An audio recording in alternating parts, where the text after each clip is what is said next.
নমস্কার, আমদরিয়া নিউজে সকলকে স্বাগত। আমি বর্ণা আবারও হাজির হলাম ভিন দেশের খবর নিয়ে। ইসরায়েলের সঙ্গে ইরানের সংঘাতকে ক্রমশ বড়সড় যুদ্ধের দিকে এগোবে। ক্রমশ সারা দুনিয়া জুড়ে এই প্রশ্নে আলোচনা শুরু হয়েছে। সংঘর্ষের 5 দিনের খতিয়ান বলছে উভয় পক্ষেরই ক্ষয়ক্ষতি বাড়ছে। সংবাদ সংস্থা সূত্র অনুসারে ইসরায়েলের হামলায় ইরানে অন্তত 250 জন নিহত হয়েছেন, অন্যদিকে ইসরায়েলে নিহত হয়েছেন 35 জন।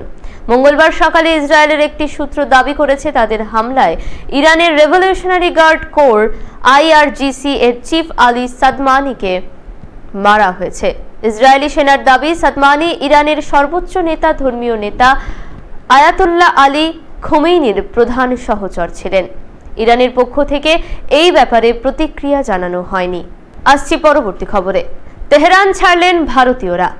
সংঘাত যুদ্ধের দিকে যাচ্ছে, তাই হয়তো ইসরায়েলের প্রধানমন্ত্রী বেনিয়ামিন নেতানিয়াহু তেহরানের অসামরিক বাসিন্দাদের এলাকা থেকে নিরাপদে সরতে বলছেন।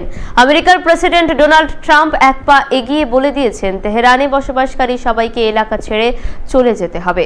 তাহলে কি তেহরানে ইরান মারাত্মক কোনো হামলার ছক কষেছে, নাকি আমেরিকা সরাসরি যুদ্ধ জড়াতে যাচ্ছে? এই অবস্থায় ইরানের তেহরানে আটকে পড়া ভারতীয়দের সরানো হলো। তাদের আর্মেনিয়া সীমান্ত দিয়ে ইরান থেকে দেশের দিকে রওনা করানোর চেষ্টা চলছে। এই মুহূর্তের শেষ খবর, ইরানের হয়ে পরমাণু বোমা ব্যবহার করবে না পাকিস্তান, দাবি পাক মন্ত্রীর।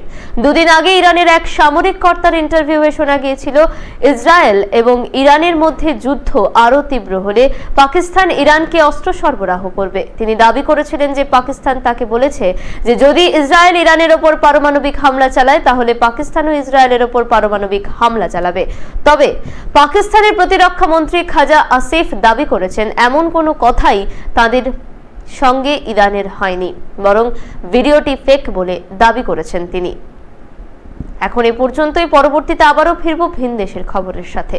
ধন্যবাদ। আমদরিয়া নিউজ, প্রান্তজনের কণ্ঠস্বর।